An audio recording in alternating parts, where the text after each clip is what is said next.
Gracias a Dios. Dios es bueno.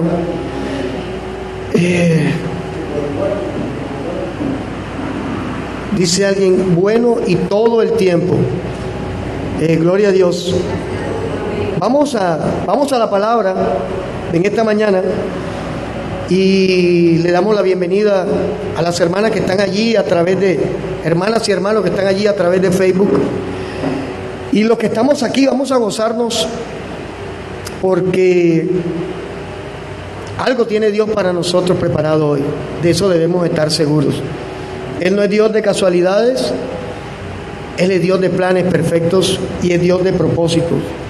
Vamos a abrir nuestras Biblias en el Salmo 32, versículos 1 y 2. Y le digo, tenga la Biblia a la mano porque el viernes que estuvimos orando, yo tenía ya un mensaje trazado y mandé unas citas porque quería que los que estuvimos aquí ese día orando tuviéramos de alguna manera un contacto con lo que el Señor quería regalarnos para hoy. Salmo 32, versículo 1 y versículo 2. ¿Ya lo tenemos? Dice: bienaventurado aquel cuya transgresión ha sido perdonada y cubierto su pecado. Bienaventurado el hombre a quien Jehová no culpa ¿de qué? De iniquidad.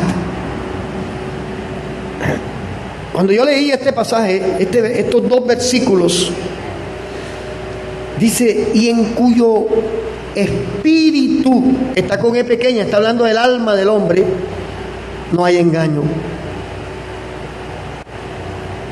Cuando yo encuentro este pasaje,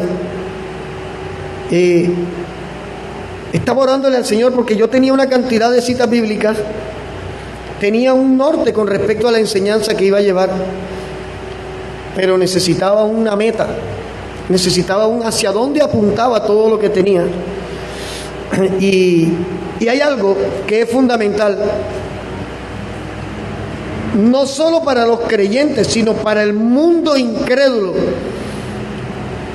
Hay algo que necesitamos todos los que estamos vivos y que nos anima a levantarnos a pesar del fracaso y a pesar de la caída, a intentarlo una vez más.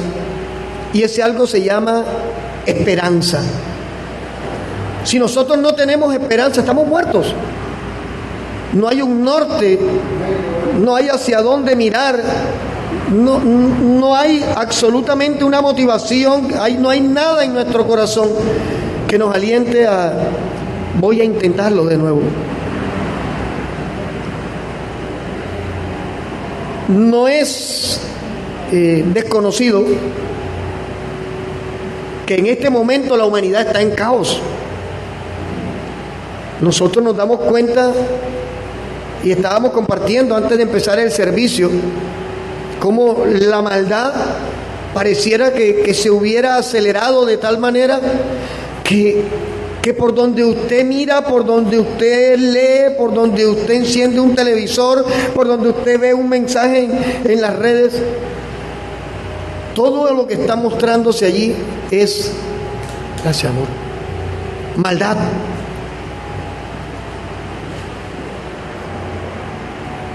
Hay un afán desmedido por destruir los principios que Dios le entregó a la humanidad. Porque aún el hecho de que las personas no estén convertidas no demerita que Dios le entregó principios al ser humano. Dios, cuando hizo al hombre, le dio la capacidad de tomar decisiones. Desafortunadamente, sin Cristo, todo lo que decidimos es torcido, es equivocado. Pero en medio de ese panorama y en medio de ese caos y en medio de, la palabra correcta sería la anarquía, porque si usted se da cuenta, todo lo que el mundo manifiesta es anarquía, es rebelión, es ir en contra de todo aquello que represente orden. Y aún dentro de la iglesia de Cristo se están moviendo, hay movimientos de las tinieblas trayendo anarquía y que muchas veces no nos hemos apercibido de ellos. En 1 Corintios 14, el apóstol Pablo habla de que todo en lo que respecta al uso de los dones, a cómo es el movimiento dentro del cuerpo de Cristo, cuando nos presentamos a la adoración, cuando nos presentamos a congregarnos, dice, hágase todo decentemente, dijo, y en orden. Cuando yo violo esos dos principios que están allí, yo entro en anarquía. ¿Por qué? Porque estoy violando algo que el Señor estableció. Porque el ideal es que cada hermano que esté aquí o cada hermano que esté aquí conectado pueda tener la oportunidad de escuchar, discernir, atesorar y aplicar. Pero desafortunadamente se le ha dado un espacio a movimientos que no vienen de Dios y que terminan afectando ese orden que Dios establece en lo que respecta aún a su adoración. La palabra adoración definitivamente no tiene nada que ver con cantar un salmo, cantar una canción con letra cristiana lenta o que la cante rápido. Adoración es un corazón rendido a Cristo, ya sea que usted salte de gozo o ya sea que usted esté postrado de rodillas delante del Señor. Pero yo pregunto algo. Si delante de Jonathan hay 3 hermanos o 3 hermanas que asumen que están siendo tocados por el Espíritu Santo y empiezan a dar brincos y le caen encima a Jonathan, ¿te están edificando, Jonathan? Y si vemos que la hermana cayó y se partió la frente con el borde de la silla, ¿está edificándose o está edificando la iglesia? No. Desafortunadamente a eso le llaman mover del Espíritu Santo. Y el Espíritu Santo se somete a los principios que establece el mismo Dios. Dios es un Dios de orden. Y cuando nosotros, mire, partamos de algo elemental. Hermana Ludi, si usted va a una conferencia de la empresa con la que trabaja, usted la invitan a un auditorio donde hay 100 personas,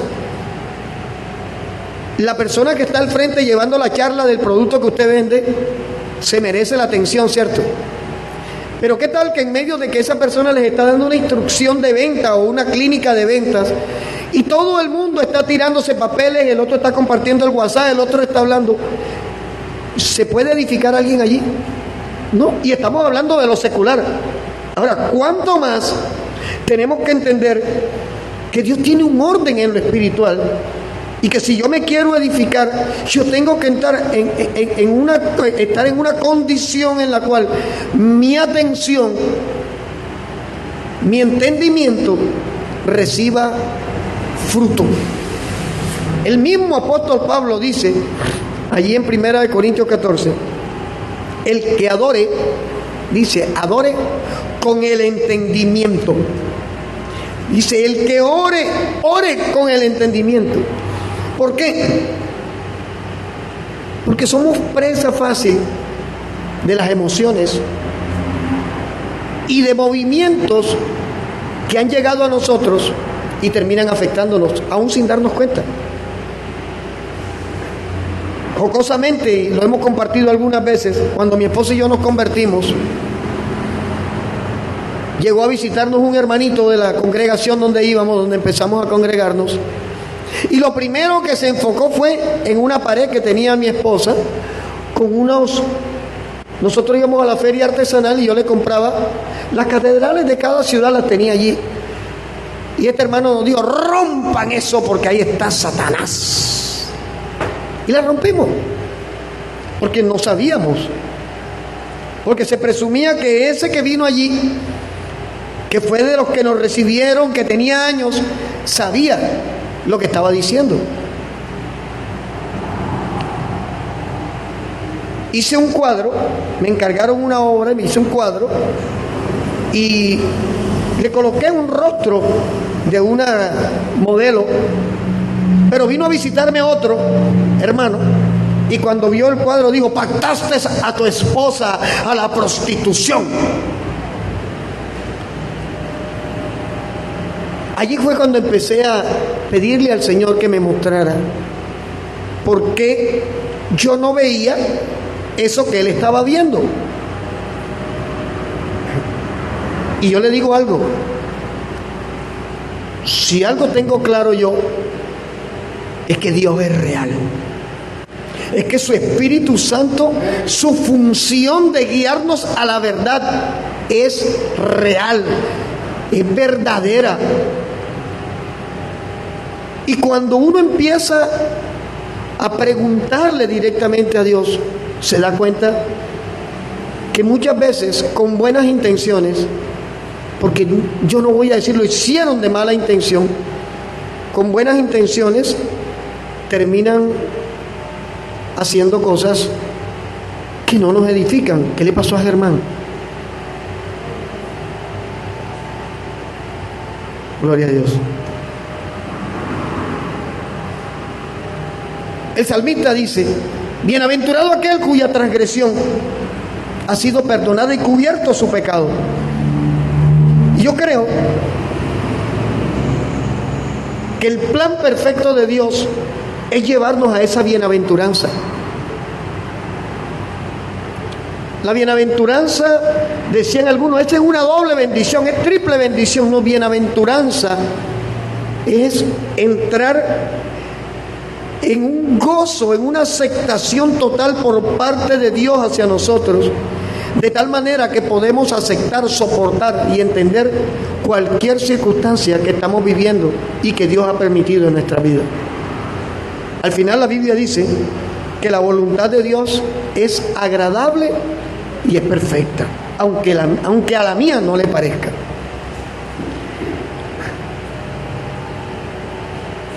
Te decía que alrededor nuestro hay anarquía. Todo lo que se mueve es caótico. Pero en medio de todo esto debe haber algo que nos lleve a vencer en medio de este caos. Y es que tú no vas a vencer el caos. Yo no voy a vencer el caos. Yo voy a vencer el efecto que el caos tenga en mi vida, que tenga en tu vida, porque el caos va a seguir. Y por eso decía, el mundo y la iglesia necesitan esperanza. Y esto de que es una bienaventuranza que nuestra transgresión y nuestros pecados hayan sido perdonados, se convierte en un bálsamo, se convierte en la meta a donde los que el Señor ha abrazado nos quiere llevar. En el mundo secular nos venden métodos de autoayuda, nos hablan de canalizar energías, nos hablan de incluso ignorar lo que está sucediendo. Pero en el mundo espiritual, Dios tiene una solución. Siempre habrá una solución, por difícil que sea lo que esté sucediendo. El mundo ofrece placebos.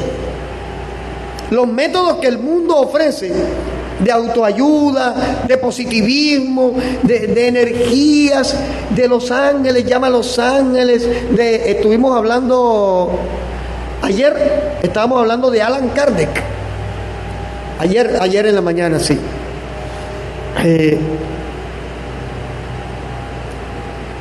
No les comento para que lo vayan a buscar, pero si lo encuentran saben a qué me refiero.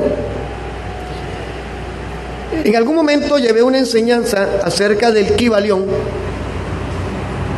y alguien me refutó y me dijo que si yo para llevar esa enseñanza tenía que darme las manos con un brujo. Yo le dije, no, yo no tengo que darme las manos con el brujo, para nada, porque el Kybalión son 2 manuales de brujería, magia blanca. A mí lo que me impactó es que cuando yo encontré ese libro, toda la jerga O sea, todo lo que el libro dice es la jerga, es es el léxico, es la manera con que la iglesia neopentecostal se comunica. Vamos a crear una atmósfera. Está en el Kybalión. Eso es metafísica. Construye con tu boca. Si lo puedes creer, es tuyo. Eso está en el Kybalión. Y le aclaro, es un manual de brujería. Usted quiere un carro, cierre los ojos y visualízalo, allí se construye. Eso es metafísica. Porque si yo quiero un carro, yo le pido al que me lo puede dar, y que no solo me lo da, sino me guarda de que me maten el carro, a nuestro Padre Celestial. ¿Por qué? Porque yo entiendo que cuando Él me lo dé, va a ser en el tiempo de Él, al estilo de Él. No me voy a enredar, porque lo que Él hace es perfecto, si es que me lo quiere dar. Porque es que ahí está la otra. Si es tu voluntad. Entonces, alguien encontró esto, porque esto no es nuevo. Esta es la doctrina del reino ahora, el kingdom. Eso se empezó a mover desde el momento en que Nimrod dijo: hagamos una torre que llegue al cielo. Desde ahí empezó a moverse esto. Esto no es nuevo, sino que simplemente hoy se está cumpliendo las palabras que Jesús anunció en Mateo 24.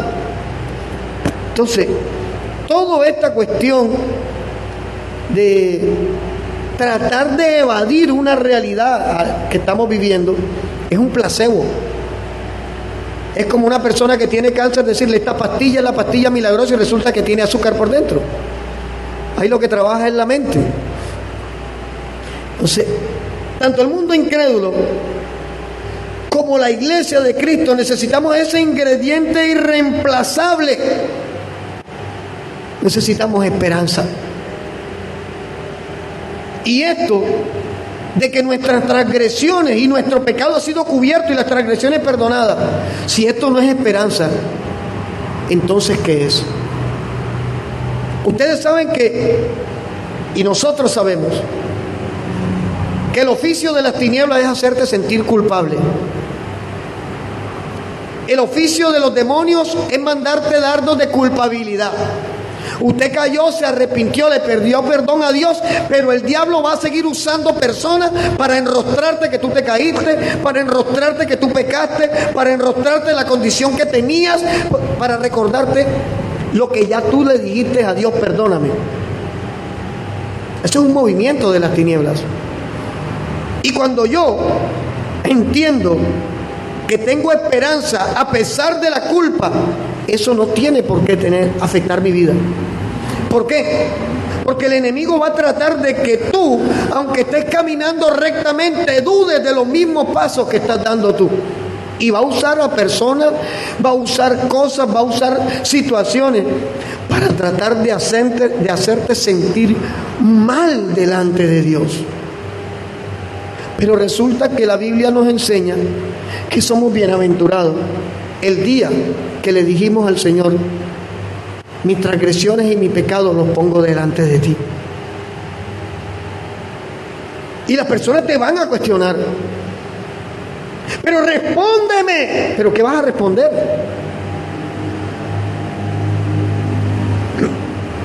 En el ser humano hay una necesidad insaciable de buscar respuestas. Eso está en nosotros. En el hombre natural, esa sed de buscar respuestas lleva a que seamos cristianos intelectuales, no espirituales.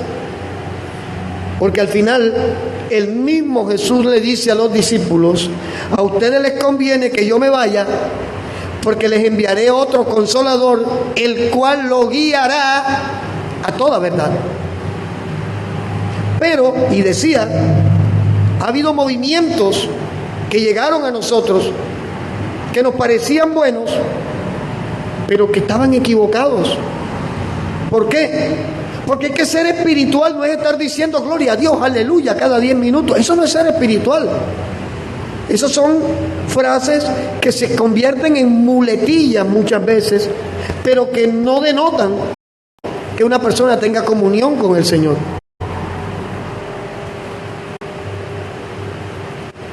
Conocimos un personaje que se congregó con nosotros, que él llegaba y se sentaba a dormir. Y cuando estábamos predicando se levantaba y decía, aleluya, vive Jehová en cuya presencia estoy. Y volvía y se dormía.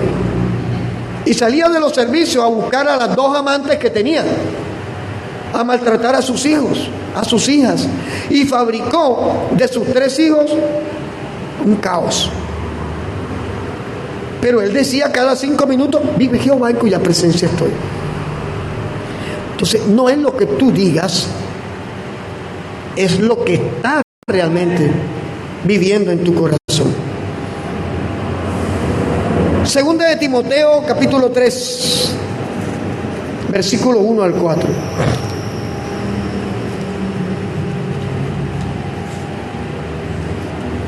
Segunda de Timoteo 3, versículo 1 al 4. Dice el apóstol Pablo a Timoteo, y nos dice a nosotros en el 2023, o sea que hace 1959 años Pablo nos estaba hablando de esto. También tiene que saber esto,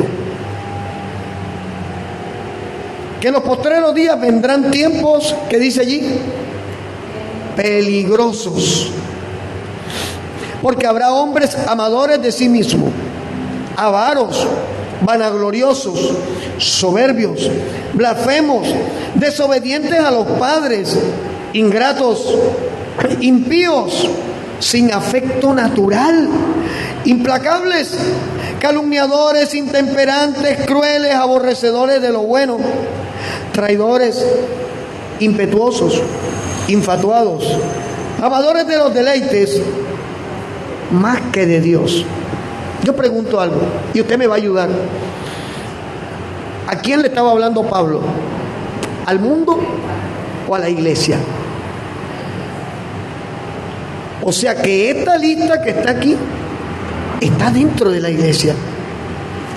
Y si usted lee el versículo 5, dice que tendrán apariencia de piedad, pero negarán la eficacia de ella. A estos evita. Y mira lo que dice en el 6, porque estos son los que se meten en las casas y llevan cautivas a las mujercillas cargadas de pecados, arrastradas por diversas concupiscencias. Está hablándole a los cristianos, ¿sabes? No le está hablando al mundo. Esto es un retrato de lo que el mundo tiene, pero que está dentro de la iglesia. Y esto no lo tenía en el mensaje, acotando lo que compartíamos. El Señor nos dice que en los postreros días vendrán espíritus engañadores. Estábamos hablando del demonio de Kundalini. El Kundalini está representado en el hinduismo como una serpiente tatuada que envuelve todo el cuerpo de una mujer. El Kundalini es un demonio que se ha convertido en un movimiento. ¿Por qué? Porque es que el demonio de Kundalini es un imitador. Y hay un detalle. La Biblia nos revela que para el que cree, ¿qué es posible? Todo. Creer. Yo no necesito sentir el viento helado que me suba sobre los pies para creer que cuando yo estoy orando, Dios me está escuchando. Yo no necesito que caiga el fuego como sobre mi cabeza para creer que Dios me está escuchando. ¿Por qué? Porque para el que cree, todo es posible. Y cuando yo me arrodillo a orar, a hablar con mi Padre, yo tengo claro que Él está conmigo allí. Por tanto, no necesito alimentar mis emociones para convencer a mi pensamiento de que soy hijo de Dios. Pero el movimiento de Kundalini se ha introducido y ha gustado. ¿Por qué? Porque entonces se enseña que si no hay 4 privados en el servicio, el Espíritu Santo no estaba. Que si no se revolcaron y vomitaron 40, el Espíritu Santo no estaba. Que si el que contratamos, porque lo contratan para que sepa usted, para que llegue en la silla de ruedas y no se levanta y tira la silla de ruedas, no estaba el Espíritu Santo. Y resulta que el Espíritu Santo está cuando llega usted y llega otra persona, porque fue lo que dijo, lo que dice la palabra: donde hay 2 o 3 reunidos en mi nombre, ahí estoy yo. ¿Listo? Yo no necesito buscar un movimiento metafísico para convencerme de que no estoy solo. Yo estoy acompañado por la presencia de mi Padre donde quiera que esté, porque Él prometió que estaría todos los días con nosotros hasta el fin de los tiempos. Y si Él lo dijo, yo lo tengo que creer. ¿Usted no se da cuenta que en las congregaciones siempre se privan los mismos? ¿Usted no se da cuenta que siempre vomitan los mismos? Que siempre hablan en lenguas, y no estoy en contra de la lengua, aclaro, porque creo en todos los dones. Pero la Biblia da un orden, dice: si alguien habla en lenguas, que sea 1 o 2, y que alguien interprete. Si no hay quien interprete, dice: calle, porque así mismo se edifica y por el Espíritu habla misterio. Estoy hablando para sí mismo. Pero hablar esto en una iglesia pentecostal es herejía, porque allá le dicen: todos ahora, suelta la lengua, suelta. Y eso no es lo que está escrito, pero gusta porque mueve las emociones. Y nosotros no vinimos a Cristo para vivir una vida emocional, sino una vida en la cual el pecado, las transgresiones no nos acusen y nos roben la paz. Esta descripción que hace segunda de Timoteo, Pablo le escribe a Timoteo allá en el año 64 después de Cristo, y le dice: mira, va a venir esto, va a haber esto, mira todo lo que va a suceder, y esto está sucediendo dentro de la iglesia. Y entonces la iglesia no es santa. Te aclaro, las congregaciones son un taller de pecadores. Todos estamos aquí en ese taller. Todos tenemos algo que arreglar con Dios. Todos tenemos algo que necesita ser arreglado por Dios. La iglesia de Cristo es la suma de todos los que hemos creído, sin distingo de edad, clase social, nación, lenguaje, sino que simplemente hemos reconocido que Jesús es Salvador y Señor de nosotros. ¿Ya? El apóstol Pablo, hace 1959 años, nos advierte cómo sería la condición de la humanidad en este tiempo. Y eso solamente se lo revela el Espíritu Santo. Partamos de algo. Juan 18:36, búscalo. Evangelio de Juan, capítulo 18, versículo 36. Dice Jesús: mi reino no es de este mundo. Y aquí hay unos detalles que yo le invito a que revisemos. Juan 18, versículo 36. ¿Ya lo tenemos? ¿Ya lo tenemos? Dice: respondió Jesús: mi reino no es de este mundo. Si mi reino fuera de este mundo, fíjate que él no dijo mis seguidores, dijo mis servidores pelearían para que yo no fuera entregado a los judíos, pero mi reino no es de aquí. Aquí hay un tremendo misterio, Aquí hay una tremenda revelación, porque Jesús no estaba hablando de sus discípulos. ¿Cómo podrían 11 discípulos y un torcido defender a Jesús de un ejército romano? O defender a Jesús de una multitud de judíos que decían: crucifíquenlo. ¿Cómo podían? Vamos a ponerle sentido al asunto. Si vinieran 2000 soldados hacia acá y nosotros somos 11, nosotros los vamos a vencer. Sí, pastor, con la honda y la piedra lisa de Goliat, de David. No, seamos serios. No, ¿cómo lo vamos a vencer?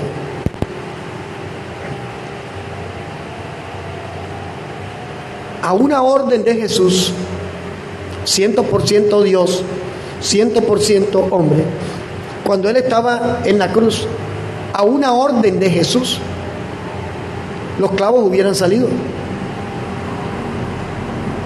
los ángeles hubieran venido en su ayuda. El ejército más grande lo tenía Él, por eso Él dice: mis servidores. Recordemos que aún en el tercer cielo Él sigue siendo Señor de señores.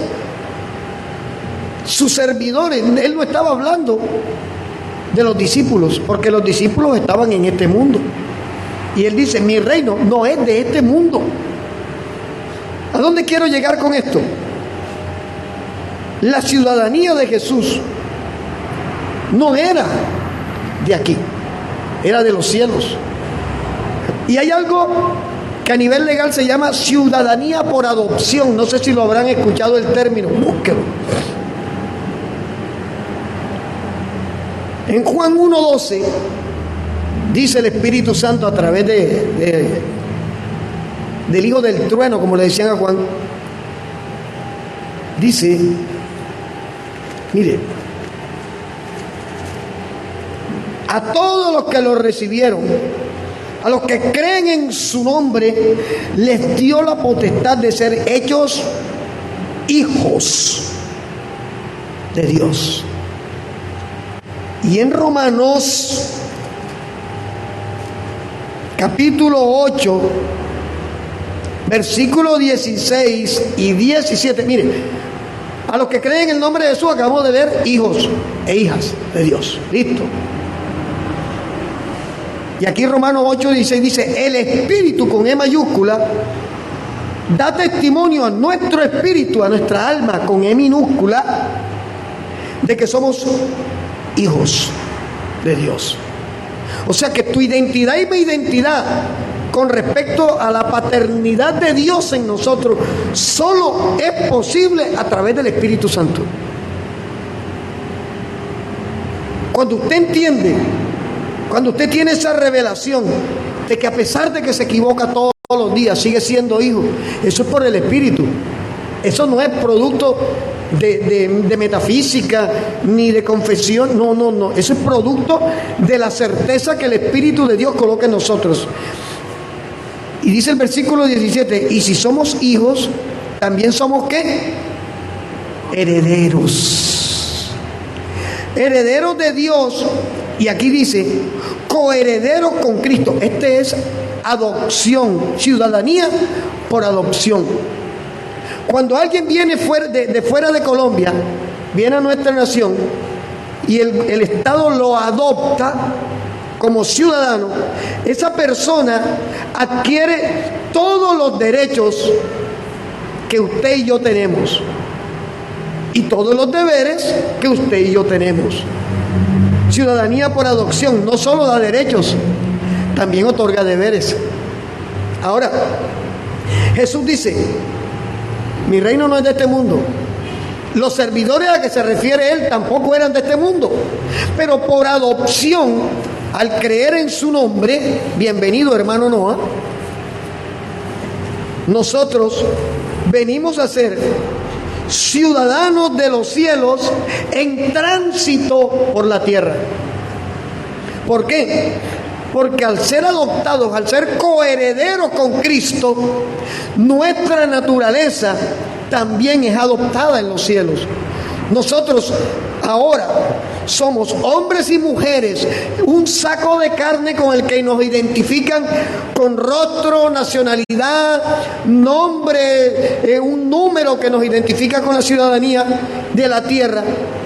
Pero adicional a esto, al haber creído que Jesús es Salvador y Señor nuestro, nos abrió un espacio en los cielos que nos llena de esperanza. ¿Por qué? Porque al final nos hace entender que el caos que describe Primera de Timoteo, Segunda de Timoteo 3, ese caos es temporal. Y que al final va a ser necesario ver el caos para anhelar el orden de Dios. El pasaje de Romanos 8 que acabamos de leer nos lleva derecho al Salmo 32. Bienaventurado aquel cuya transgresión ha sido perdonada y cuyo pecado ha sido cubierto. ¿Por qué? Porque para poder llegar allá, ese es el método, ese es el pasaporte, ese es el precio. ¿Por qué nos lleva de frente? Porque la bienaventuranza de la cual habla el salmista se convierte en el requisito fundamental para recibir la ciudadanía por adopción. Y esto es a través de Jesucristo. Dice, bienaventurado aquel cuya transgresión ha sido perdonada, cuyo pecado ha sido cubierto. Este es el requisito para acceder a la ciudadanía por adopción de los cielos. Ahora, como decía, hoy tú y yo somos ciudadanos de los cielos en tránsito por la tierra. Por eso debemos aprovechar el tiempo que nos queda aquí para vivir al estilo de Cristo. El mismo Jesucristo se encarga de hacernos la invitación, de dar la esperanza y de pagar el tiquete para acceder a esa ciudadanía celestial. Él lo hace todo. ¿Qué es lo único que nos pide a nosotros? Que creamos. Que crean. El pasaje de Felipe y el etíope, a mí me fascina ese pasaje.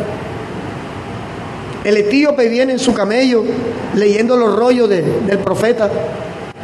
Y el Espíritu le dice a Felipe, júntatele. Y llega y le dice, ¿qué lees? Y él le dice, esto, pero no lo entiendo.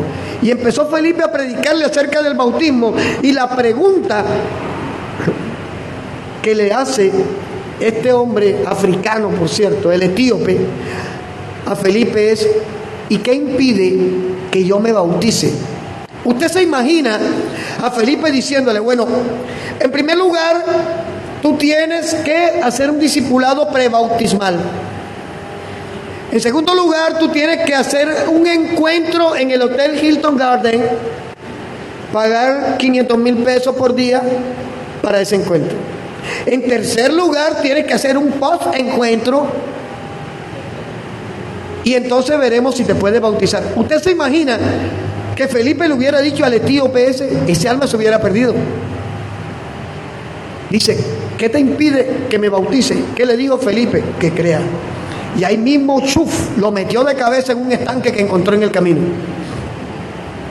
Dicen los estudiosos que el avivamiento en África, el evangelio hacia África, llegó a través de este hombre que fue a África a predicar a Cristo. A mí no me consta, yo no estaba allí, pero en lo poco que he leído hablan de que este etíope fue el encargado por el Señor de llevar la palabra hacia África y tiene peso. No lo afirmo, pero no lo niego, porque me gustaría creer que es así. Ahora, el viernes yo di unas citas y yo las mandé ayer. Y estas citas tienen que ver con todo esto, precisamente, porque dijimos que Jesús se encarga de hacer la invitación al reino. Se encarga de dar la esperanza para ese reino y a la vez se encarga de pagar el tiquete para llegar a ese reino. Es como que yo le dijera a la hermana, ¿cómo es? Zoe Rodríguez, que está conectada, que está en Ecuador. Le digo: hermana, la invito a Barranquilla, Colombia.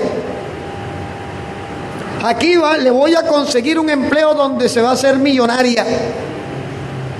Y yo le voy a pagar, ya le tengo el empleo. Le extiendo la invitación. Ya le di su nombre al dueño de la empresa, pero además yo le voy a regalar la vivienda y yo le voy a pagar el viaje para que venga y no gaste nada. Eso dijo Jesús. Eso fue lo que hizo Jesús. Es lo que hace con nosotros. Él pagó el precio para que esa ciudadanía por adopción la recibiéramos de gratis. Génesis 3:21. Oye, qué salto, ¿eh? Qué salto en la historia. Estábamos en el año 64 después de Cristo, ahora vamos allá a Génesis.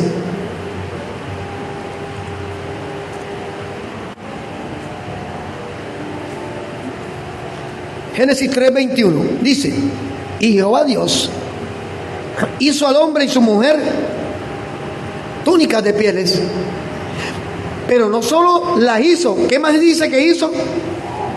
Los vistió. O sea, no solo las confeccionó, no solo las diseñó, no solo las fabricó, sino que fue y se las puso. Túnicas de pieles. En ese entonces, almacén canguro no existía para hacer imitaciones de piel. Si fuera en este tiempo, ya están poniendo preso a todo al que haga. Ya los zapatos de cuero me imagino que se van a convertir en artículos de fe. Todo es sintético. ¿Qué pasó allí en el Edén? Adán y Eva pecan, cayeron. Bajo su lógica, ellos trataron de remediar lo que habían hecho. ¿Qué hicieron? Se hicieron unos delantales de hojas de higuera, pero seguían desnudos. Seguían desnudos. Y Dios hizo algo que marcó desde ese momento el precio de nuestra ciudadanía en los cielos. Para Dios colocarle las túnicas de pieles, lo primero que Dios hizo fue un sacrificio. Dios sacrificó 2 vacas. Yo pienso que con una vaca, Jonathan, sí sale, con una piel de vaca quedamos cubiertos, y si uno es chiquitico, mejor. Sí, claro. Dios sacrifica 2 animales y con esos 2 animales le hace túnica y va y los cubre. Mira el gesto amoroso de Dios hacia un par que acababa de crear y que acababan de caer. Va y lo sacrifica y los cubre. Ahora, cuando usted sacrifica a un animal, ¿qué es lo que se derrama? Sangre. Claro.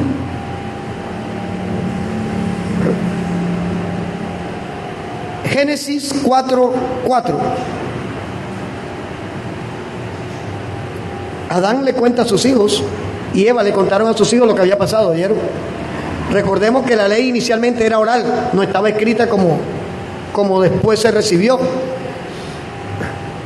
Abel trajo de los primogénitos ¿de qué? De sus ovejas, de lo más gordo de ellas, y miró Jehová con agrado a Abel y su ofrenda. ¿Por qué Abel trajo oveja? Era un animal para sacrificarse. Cuando Dios cubrió a Adán y Eva, estableció lo que se llama los ritos sacrificiales. Ahora vamos a llegar allá. Éxodo 12, 22, 23, ahí está pegadito. Éxodo 12,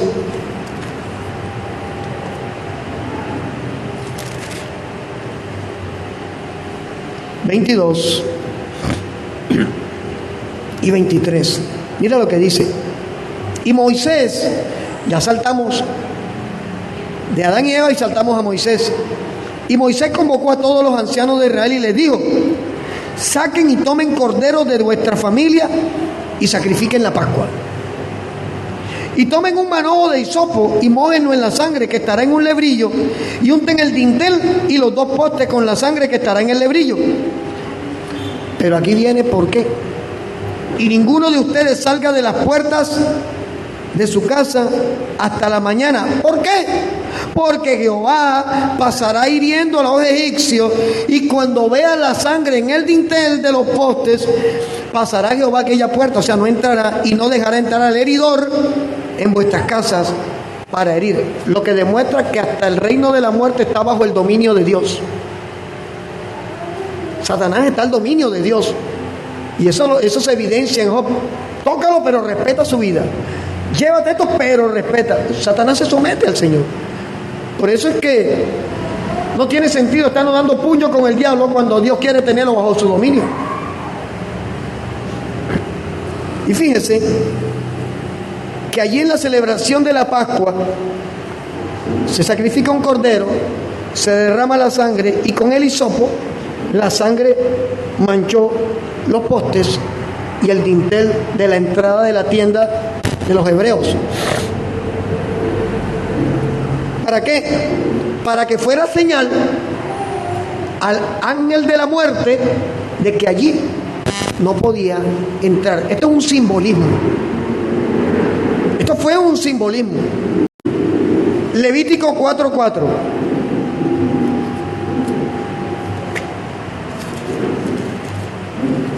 El Antiguo Testamento es apasionante.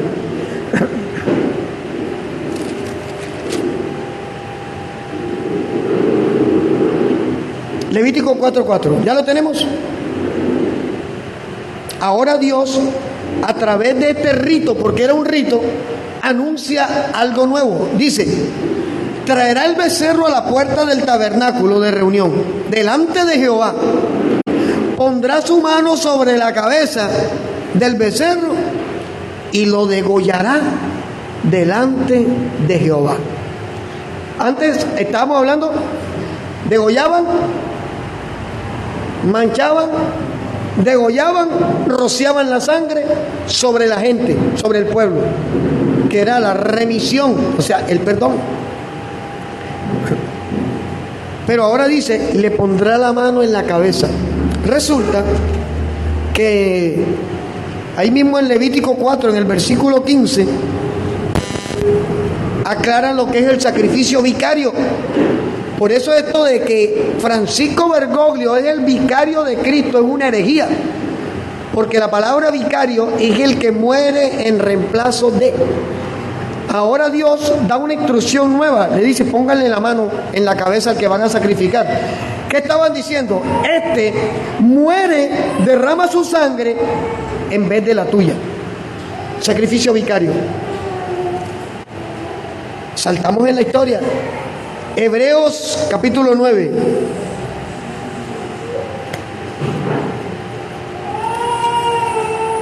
Versículo 18. Hebreos 9, 18.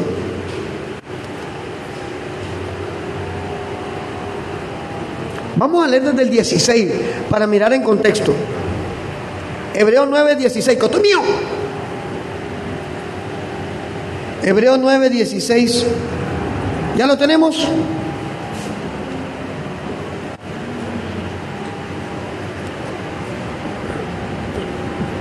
Dice: porque donde hay testamento es necesario que intervenga la muerte del testador. Porque el testamento con la muerte ¿qué? Se confirma. Pues no es válido mientras que el testador vive. ¿Qué está diciendo? Que si nosotros tenemos bienes, mientras estemos vivos, nuestros hijos no los pueden heredar, sino cuando me muera. Y aquí Pablo está hablando algo bien tremendo. ¿De dónde? Versículo 18. ni aún el primer pacto, Antiguo Testamento, fue instituido sin sangre. Porque habiendo anunciado Moisés todos los mandamientos de la ley a todo el pueblo, ¿qué hizo? Leámoslo, allí está. Tomó la sangre de los becerros y de los machos cabríos con agua, lana escarlata e hisopo, y roció el mismo libro y también a todo el pueblo, diciendo: esta es la sangre del pacto que Dios les ha enviado. Además de esto, roció también, dice, aclara, con la sangre el tabernáculo y todos los vasos del ministerio. Tremendo simbolismo. Y casi todo es purificado según la ley. ¿Con qué? Con sangre. Y aclara: y sin derramamiento de sangre no se hace remisión. O sea, sin derramamiento de sangre no hay perdón. Todo esto empezó allá en Génesis 3:21. Y todos los ritos que se practicaron desde Génesis hasta la muerte de Cristo anunciaban el perdón, el acceso, el precio de nuestra ciudadanía adoptada en los cielos. Ahora, Gálatas 4:4.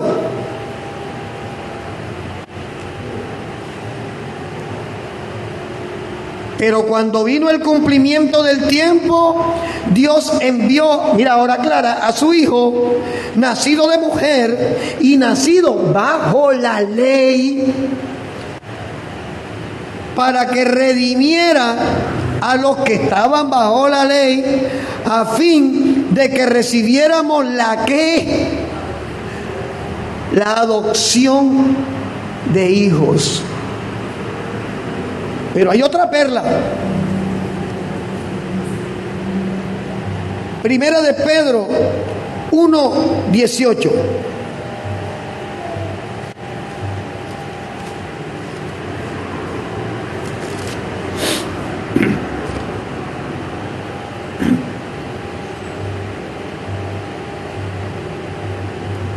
¿Ya lo tenemos? Sabiendo que fueron rescatados de vuestra vana manera de vivir, la cual aprendieron de sus padres, no con cosas corruptibles como oro o plata, sino ¿con qué fuimos rescatados? Con la sangre preciosa de Cristo, como de un cordero. Mira que aquí Cristo, cordero, los pone y los enfrenta. Antiguo Testamento, Nuevo Testamento, aquí están enfrentados. Allá era el cordero, ahora aquí es Cristo. Como de un cordero sin mancha y sin contaminación, ya destinado desde antes de la fundación del mundo, pero manifestado en los posteros tiempos por amor de ustedes, y mediante el cual creéis en Dios, quien le resucitó de los muertos y le ha dado gloria, para que vuestra fe y esperanza sean en Dios. El precio del tiquete se pagó en sangre, con sangre. Devuélvase a Hebreos, capítulo 10, verso 12. 11. Aquí hay algo espectacular que vale la pena que nosotros entendamos hoy. Y no se trata de enseñar algo nuevo. Yo no estoy enseñando nada nuevo. Yo estoy compartiendo lo que está escrito. De hecho, yo estoy leyendo lo que está escrito. Hebreos 10, 11. Aquí el escritor habla de lo que pasaba en el Antiguo Testamento.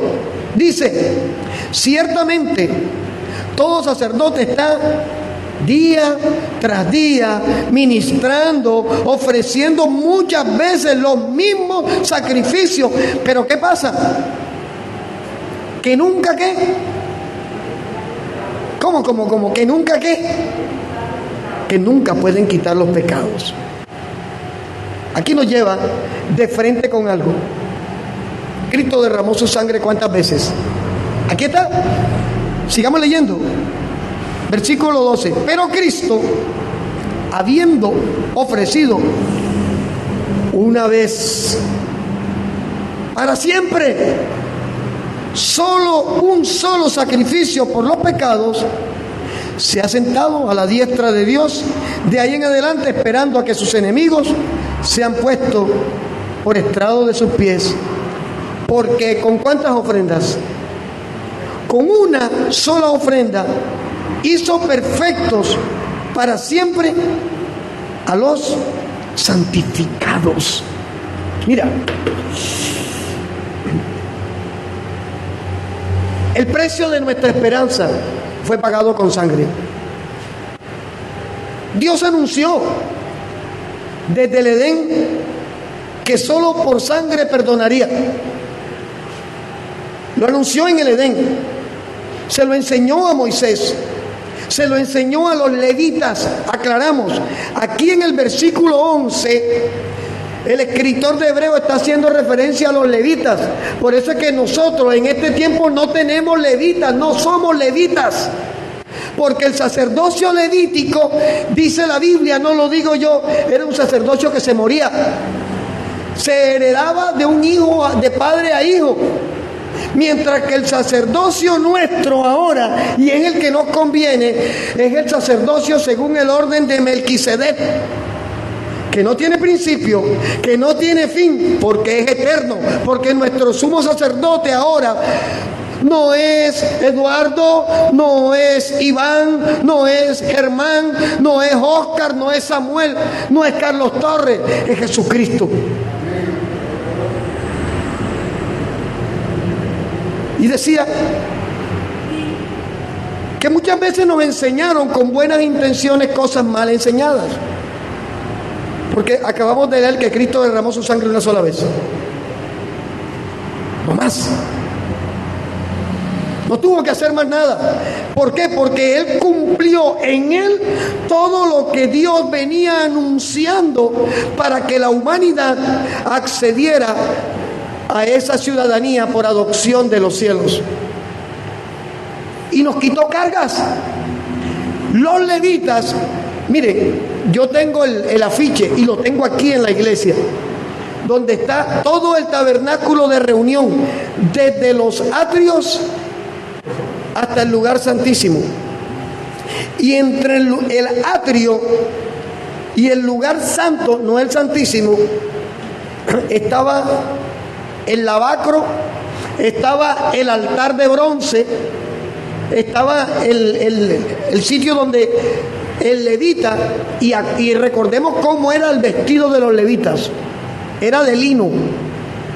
El efod, como se llamaba, era de lino grueso, y la ropa interior de los levitas era de lino, y estaban en el desierto, porque el tabernáculo era en el desierto. Agárrese usted. Y ese fogón, por decirlo de alguna manera, no podía apagarse. Tenía que estar encendido 24/7. O sea que el levita que estaba allí, encima del uniforme ese grueso que tenía, estaba atizando el fogón, porque tenía que estar el altar encendido, para que cada vez que llegaran a hacer sacrificio por el perdón de los pecados, pudieran matar el animal y quemarlo allí en el altar. Y acabamos de leer que presentaban sacrificios todos los días, pero esos sacrificios no podían limpiarnos de los pecados. ¿Por qué? Porque la ley era tipo y sombra de Jesucristo, no era Jesucristo. Y nos damos cuenta que la sangre de Cristo tiene poder.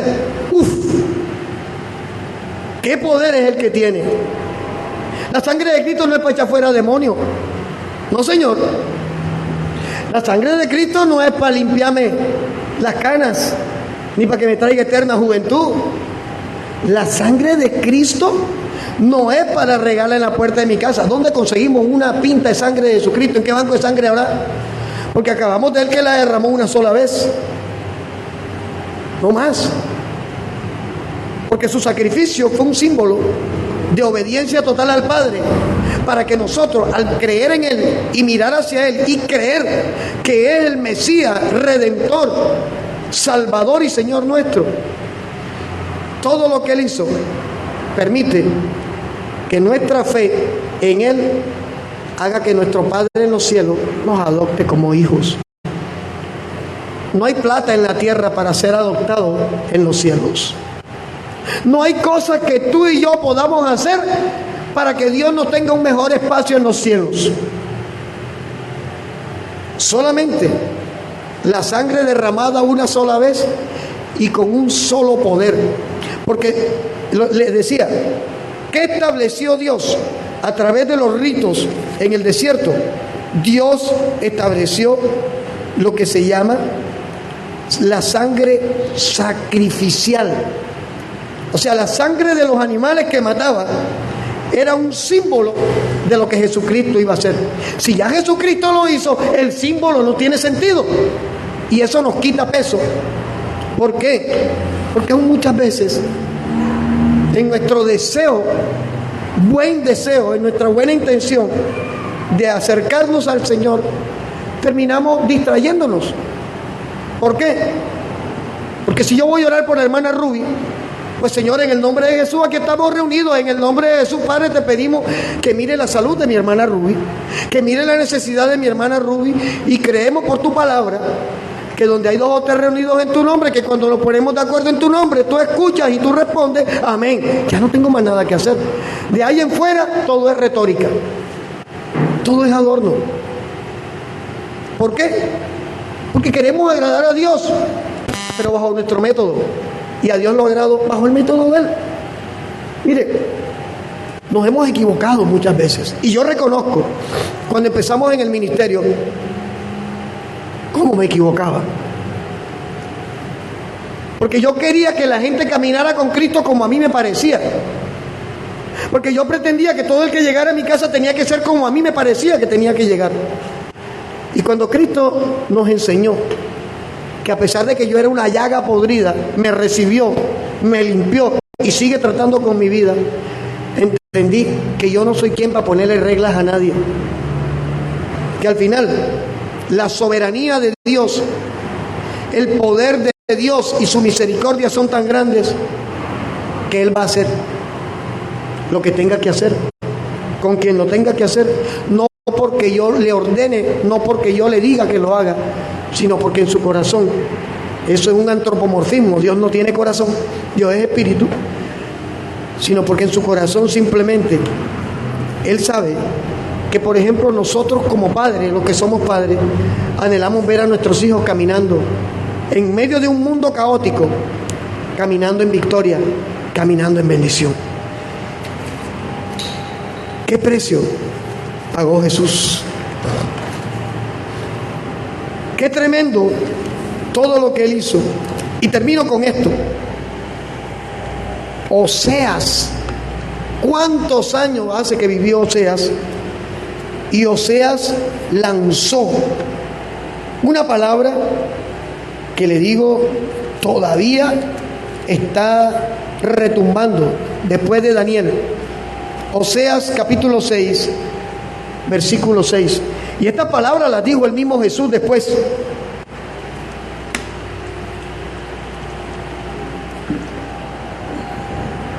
Ya lo tenemos. Porque misericordia quiero y no sacrificio. Conocimiento de Dios más que holocaustos. Dejemos los ritos. La iglesia no necesita ritos, las almas no necesitan más ritos.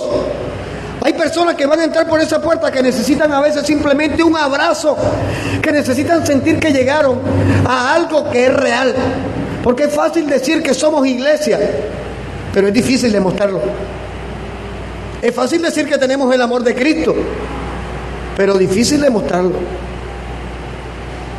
Es fácil decir Yo perdono como Cristo me perdonó, pero demostrarlo es otra cosa.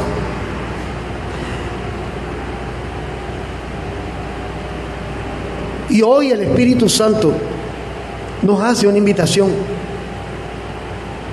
Necesitamos abrir nuestro corazón. Y esto me incluye a mí. Nosotros no nos las sabemos todas.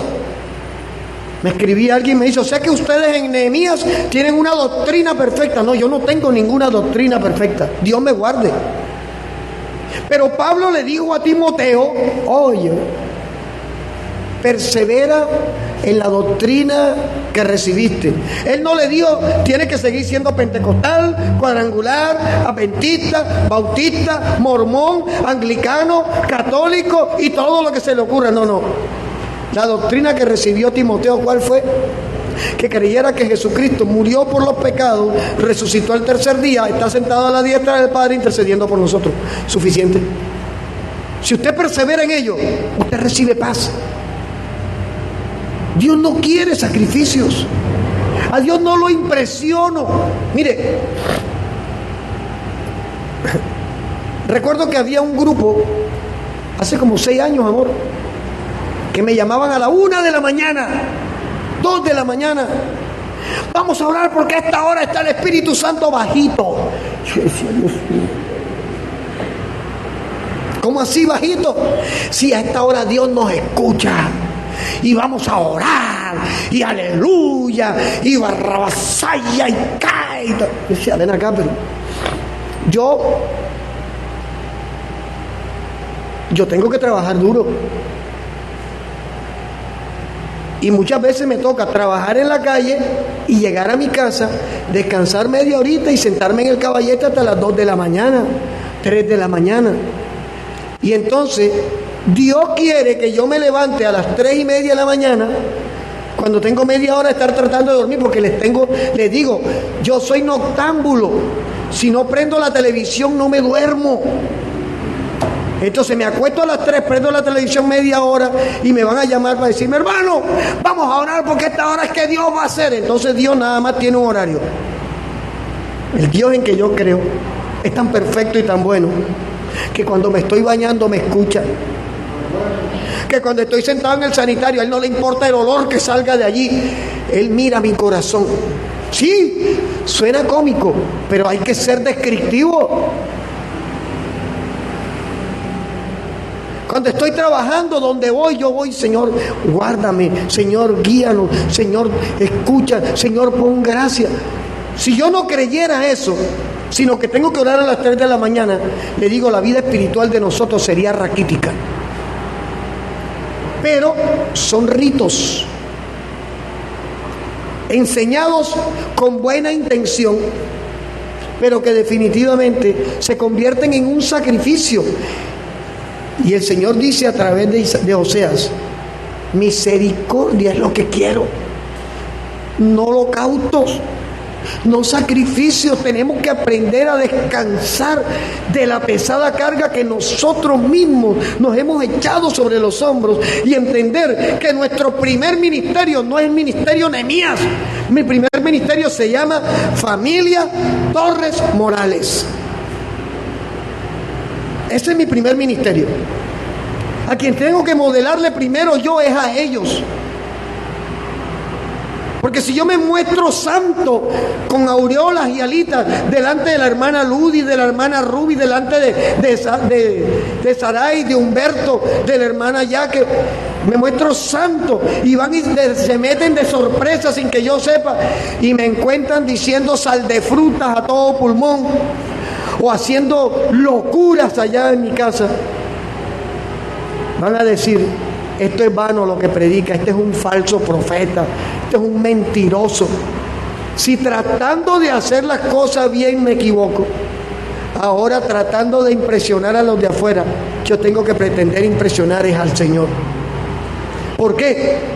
Porque al final te van a juzgar siempre, te van a señalar siempre, te van a decir, sí, eres bueno para esto, pero para esto no sirve. ¿Por qué? Porque venimos cargados de dogmas, de reglas de hombre inventadas para tratar de llevar a las personas a un evangelio que al final no salva, no edifica, no restaura, simplemente fabrica religiosos. Yo le doy la gloria a Dios cuando podemos enseñar y uno deja al final de preocuparse que nada más vinieron 20, nada más vinieron 5, nada más vinieron los que Dios puso que vinieran y se dispusieron su corazón para recibir algo. ¿Por qué? Porque es que todos aprendemos. Cuando yo preparo un mensaje, el primero que está recibiendo soy yo. El primero que es confrontado soy yo. Esto no es que no tiene, aquí tiene una piedra para lanzar ladrillos. No. Pero la palabra es cortante, dice la Biblia. La palabra confronta, corta para allá y corta para acá. ¿O quiere el camino? Claro. Pero ¿a dónde tenemos que llegar hoy? Hay esperanza. Hay esperanza. Cristo decidió adoptarnos a todos los que miramos hacia Él. Nos hace la invitación.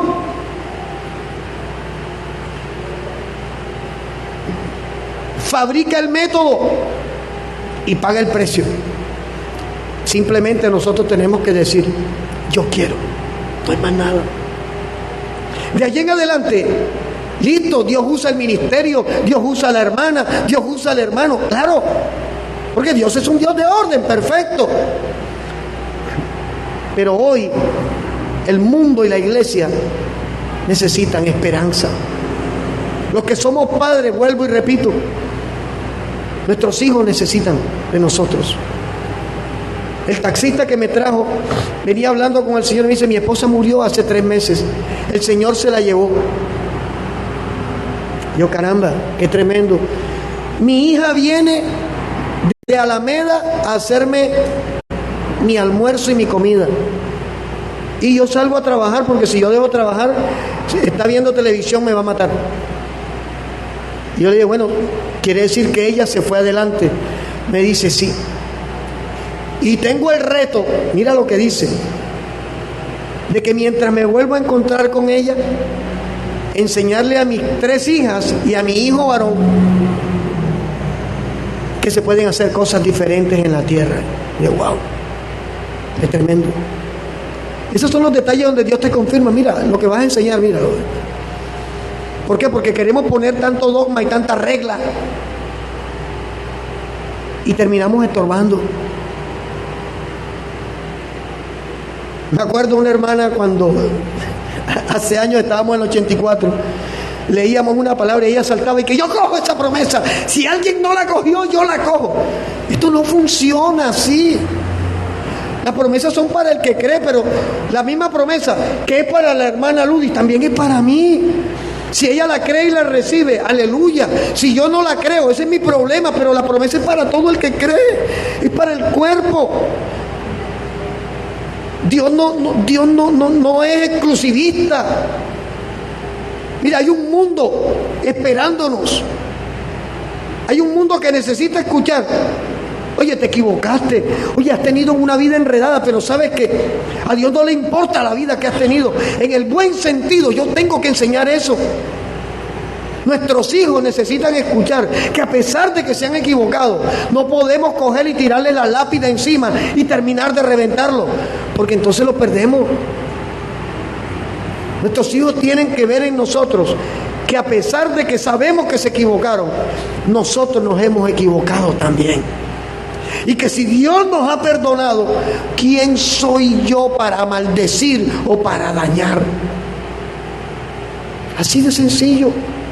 Que si Dios perdonó toda la basura que hice yo durante 19 años, ¿quién es el hombre para venir a decirme yo no te perdono si no me cumples estas condiciones? Yo no necesito que alguien me ponga condiciones para su perdón. Yo sé que me equivoqué y pido perdón. Si me lo quieres recibir, es tu problema. Si no, yo cumplí, yo me quité la carga de encima. Y lo mismo ha hecho el Señor. Y hoy la invitación que el Señor nos hace a través de su palabra es abrir nuestro corazón y poder recibir paz. Mira, la falta de perdón quita la paz. La falta de perdón te hace vivir en función de que todo el que está alrededor tuyo te va a dañar. Te quiere quitar, te quiere arrebatar lo que es tuyo, te quiere maldecir. Tienes que perdonar. ¿Por qué? Porque es que el primero que le conviene perdonar es a uno. Eso me hace libre. La segunda invitación que Dios nos hace es a que seas bienaventurado y bienaventurada,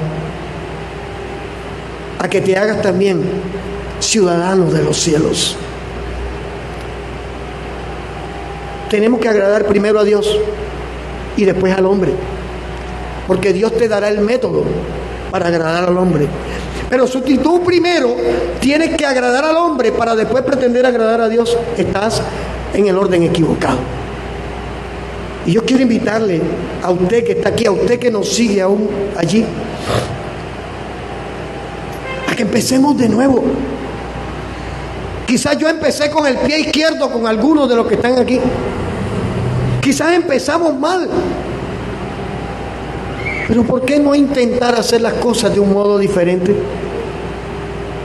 ¿Por qué no decirle a la persona que está a tu lado: perdóname, me equivoqué, pero quiero empezar ahora de un modo diferente?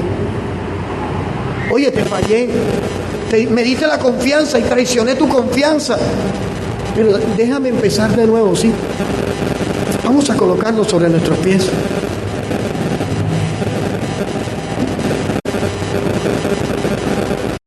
Quiero invitarle a que seamos cuerpo. Yo no entiendo, a veces será que le sienten mal olor al hermano o a la hermana que dejan las sillas de por medio, o peleamos ayer, o será que no lo quiero ver. Pero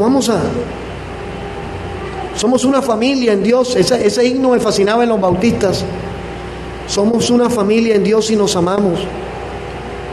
Y como familia podemos darnos un abrazo hoy delante de Dios. Y como familia podemos estar delante de Él diciéndole: te necesito. Yo quiero invitarle que vaya donde un hermano, vaya donde una hermana, y vamos a estrechar ese abrazo, vamos a darle la mano, vamos a decirle: aquí estás y aquí estoy yo. Salga de su silla, no se preocupe, que hay más sillas allí. Pero muévase. Ahí hay gente atrás de usted que está esperando por usted. Ahí hay gente delante de usted que está esperando. Venga, quitemos los espacios esos de en medio y vamos a hacernos un solo abrazo hoy. Vamos a movernos y vamos a orar. Al que usted ve en la cara que no lo ve, que lo ve por primera vez, vaya y muéstrele que el Dios que seguimos es ese Dios de misericordia, de amor, de bondad. Gracias, Señor.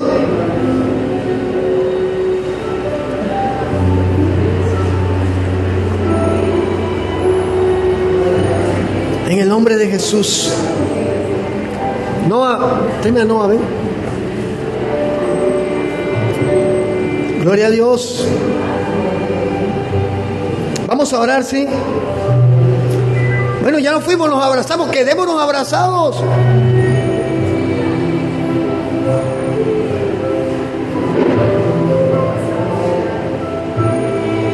Gloria a Dios. Dámelo, ven. Ven.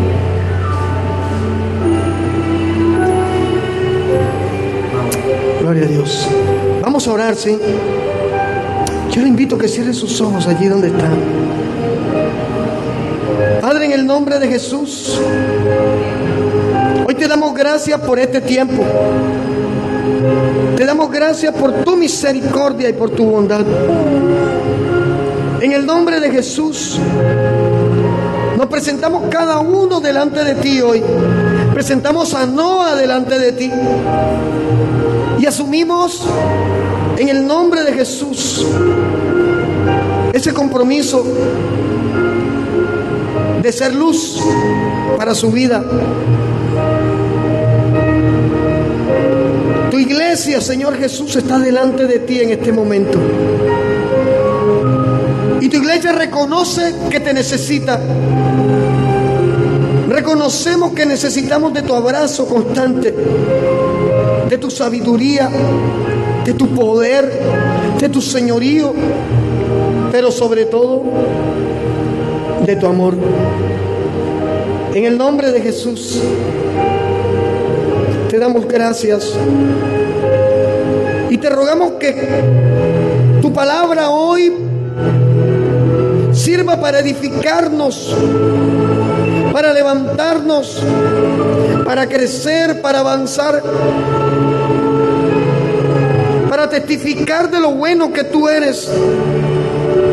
Hoy te entregamos cargas que tú no nos habías dicho que lleváramos. Hoy te entregamos pesos,